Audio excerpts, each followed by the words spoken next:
Hi, welcome to Fluency French.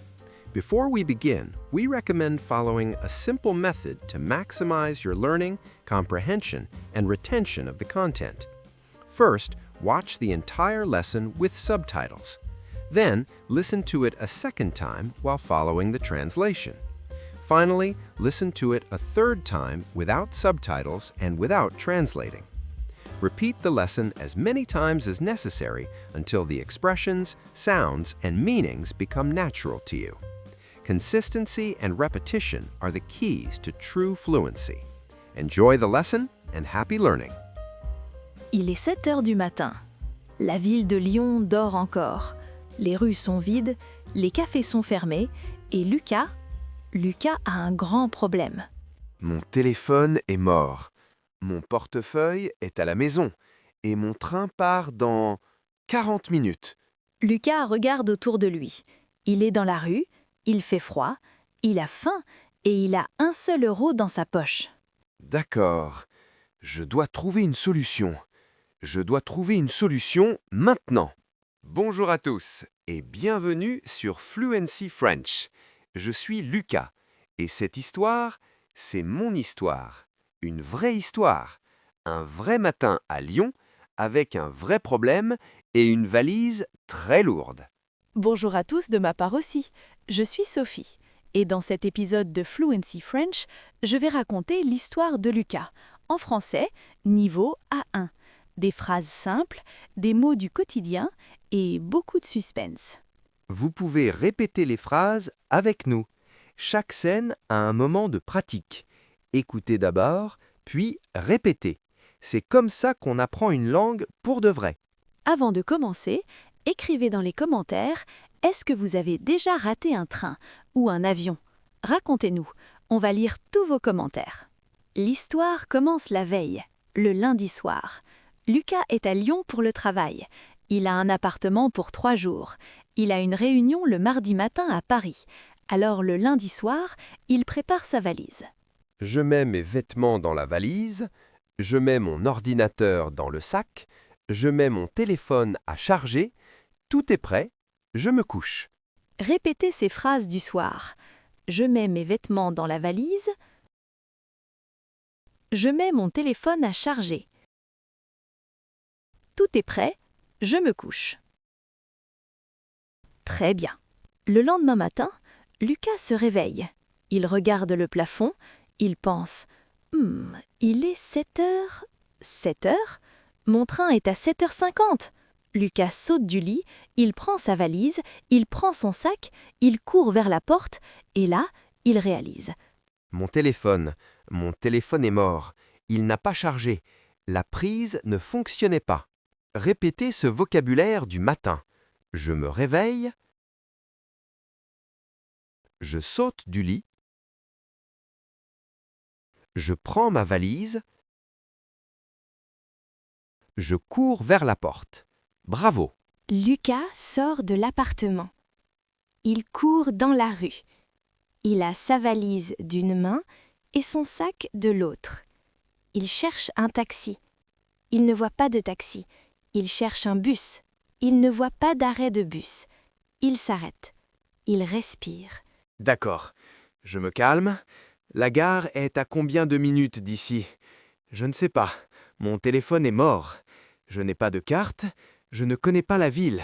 Lucas regarde autour de lui. Il voit une boulangerie.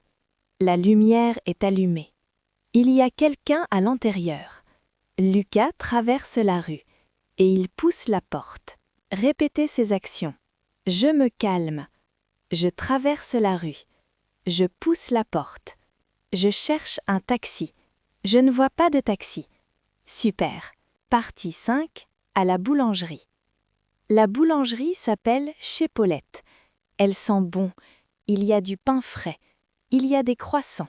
Il y a des pains au chocolat. Lucas a très faim, mais il a seulement 1 euro. Une femme arrive. Elle est petite. Elle porte un tablier bleu. Elle sourit. Elle dit « Bonjour monsieur, qu'est-ce que je vous sers ?» Bonjour madame, je suis désolé de vous déranger, mais j'ai un problème. Mon téléphone est mort et je cherche la gare de Lyon. Mon train part dans 35 minutes. La femme le regarde. Elle regarde la valise, elle regarde le sac, elle regarde Lucas et elle dit « La gare, elle est à 10 minutes à pied. Vous pouvez y aller facilement. Vous tournez à droite, vous allez tout droit et vous traversez le pont. C'est juste après le pont. Répétez ces directions. À droite, tout droit, vous traversez le pont.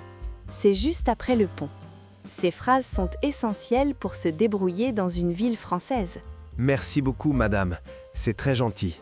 De rien, allez vite et bon voyage. Lucas prend sa valise. Il dit merci encore et il sort en courant. Répétez cet échange poli. Je suis désolée de vous déranger. Merci beaucoup, madame. C'est très gentil. De rien. Bon voyage. Excellent. Partie 6. Le chemin vers la gare. Lucas court dans la rue. Il tourne à droite. Il va tout droit. Il voit le fleuve. C'est le Rhône. Il voit le pont. Il court sur le pont. Je cours. Ma valise est lourde. Mon sac est lourd. Mais je cours. Je ne peux pas rater ce train. Au milieu du pont, Lucas s'arrête une seconde. Le soleil se lève sur le Rhône. La lumière est orange. La ville est belle. Lucas respire. Lyon est vraiment belle, mais je n'ai pas le temps maintenant. Lucas continue à courir. Il traverse le pont et il voit la gare de la Part-Dieu. Il regarde sa montre. Il reste 25 minutes. 25 minutes. Je peux le faire. Répétez ces phrases de mouvement. Je cours. Je traverse le pont. Ma valise est lourde. Je ne peux pas rater ce train. Il reste 25 minutes. Très bien. Partie 7. À la gare. Lucas entre dans la gare. La gare est grande. Il y a beaucoup de personnes. Il y a des panneaux partout. Lucas cherche son train. Paris, Paris, où est Paris? Je cherche mon train. Paris, voie 7. Voie 7. Où est la voie 7? Lucas cherche la voie 7. Il voit un employé de la gare. L'employé porte un uniforme bleu. Lucas court vers lui.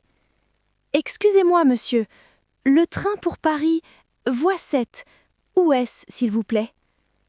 L'employé regarde Lucas. Il regarde la valise, il regarde l'heure, il dit « La voie 7, c'est là-bas, à gauche. Puis vous descendez les escaliers. Vite, le train part dans 10 minutes. » Répétez ces phrases à la gare. Le train pour Paris, s'il vous plaît. Où est la voie 7? À gauche. Vous descendez les escaliers.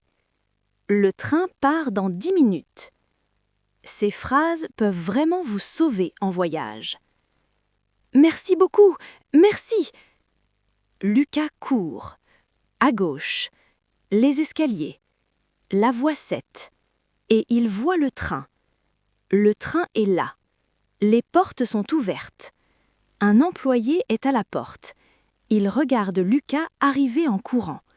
Il dit « Paris ?»« Oui, oui, Paris. » « Montez vite. » Partie 8. Dans le train. Lucas monte dans le train. Il trouve sa place. Il pose sa valise. Il s'assied. Et 2 minutes plus tard, le train part. Je suis dans le train. Je suis assis. Le train bouge. Je respire enfin. Lucas ferme les yeux.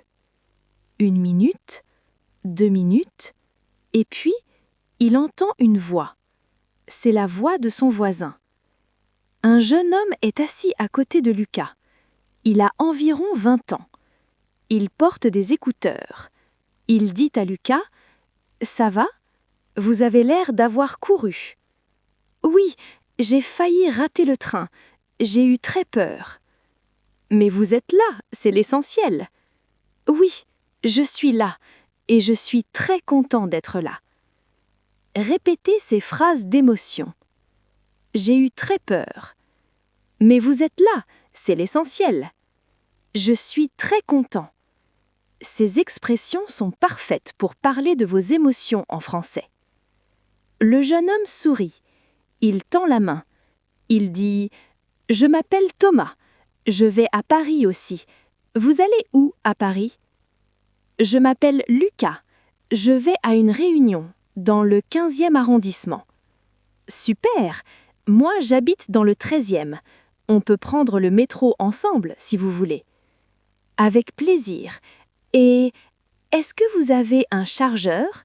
Mon téléphone est mort. »« Bien sûr. Tenez. » Répétez ce mini-dialogue. « Je m'appelle Thomas. Je vais à Paris aussi. Vous allez où ? Je vais à une réunion. On peut prendre le métro ensemble ? Avec plaisir. » Ces phrases sont essentielles pour faire une rencontre en français. Partie 10. Arrivé à Paris. 2 heures plus tard. Le train arrive à Paris. Gare de Lyon. Lucas et Thomas descendent ensemble. Ils prennent le métro. Lucas arrive à sa réunion avec 5 minutes d'avance. J'entre dans la salle de réunion. Mes collègues sont là. Ils me regardent. Ils disent « Bonjour Lucas, ça va ?»« Oui, ça va. Ça va très bien. Je suis très content d'être ici. » Lucas s'assied à la table. Il prend son ordinateur. Il prend son stylo. Il pense au matin. Il pense à la boulangerie. Il pense à Paulette. Il pense au pont sur le Rhône. Il pense à Thomas dans le train. Ce matin, j'avais un grand problème. Pas de téléphone, pas de portefeuille, pas de carte. Mais j'avais quelque chose d'autre. Des mots. Des phrases simples. Et les gens autour de moi. Et parfois, c'est tout ce dont on a besoin. Le soir, après la réunion, Lucas retourne à la gare. Il prend son train pour Lyon. Cette fois, son téléphone est chargé. Son portefeuille est dans sa poche et il a un croissant acheté à la boulangerie en passant. Je suis dans le train, je mange mon croissant, je regarde la nuit par la fenêtre et je pense, ce matin, j'ai parlé français. Vraiment parlé. Pas dans un livre, pas dans une classe, dans la vraie vie, avec de vraies personnes. Et ça a marché. Et vous savez quoi ? Ça va marcher pour vous aussi. Parce que le français, ce n'est pas une liste de règles, c'est un outil pour se connecter, pour demander de l'aide, pour faire des rencontres, pour vivre des histoires. Répétez cette phrase avec moi. Ce matin, j'ai parlé français dans la vraie vie. Ce matin, j'ai parlé français dans la vraie vie. Et maintenant, dites votre version. Aujourd'hui, j'ai appris le français. Aujourd'hui, j'ai appris le français. Je suis fier de moi. Je suis fier de moi. Revisitons ensemble les phrases les plus importantes de cette histoire. Les urgences du matin. Mon téléphone est mort. Je n'ai pas de carte. Mon train part dans 40 minutes. Demandez de l'aide. Je suis désolé de vous déranger. Je cherche la gare, s'il vous plaît. Où est la voie 7 ? Merci beaucoup, c'est très gentil. Les directions. À droite, tout droit. Vous traversez le pont. C'est juste après le pont. Vous descendez les escaliers. Se présenter et faire une rencontre. Je m'appelle Lucas. Je vais à une réunion. On peut prendre le métro ensemble ? Avec plaisir. Les émotions. J'ai eu très peur. Je suis très content. C'est l'essentiel. Je suis fier de moi. Vous avez écouté une histoire complète en français. Une histoire vraie. Et vous avez compris. Peut-être pas chaque mot, mais les émotions, la peur de rater le train, la course dans la rue, la gentillesse de Paulette, la rencontre de Thomas, vous avez tout senti. C'est ça, apprendre une langue. C'est pas mémoriser, c'est ressentir. Et aujourd'hui, vous avez ressenti le français. Voici votre mission. Écoutez cette histoire une deuxième fois cette semaine. Et cette fois, fermez les yeux. Imaginez les rues de Lyon. Imaginez la boulangerie. Imaginez le pont sur le Rhône. Vivez l'histoire avec moi. Et écrivez dans les commentaires quelle scène vous a le plus touché. La boulangerie? La course vers le train? La rencontre avec Thomas? On veut tout savoir. Et si vous avez aimé cet épisode de Fluency French, mettez un like, abonnez-vous à la chaîne et partagez avec quelqu'un qui apprend le français. La prochaine histoire arrive bientôt et elle se passe dans un endroit encore plus beau. Merci d'être ici avec nous. Merci pour votre attention et n'oubliez pas, chaque mot que vous apprenez en français, c'est une porte qui s'ouvre. À très bientôt sur Fluency French. Au revoir et bonne journée à tous.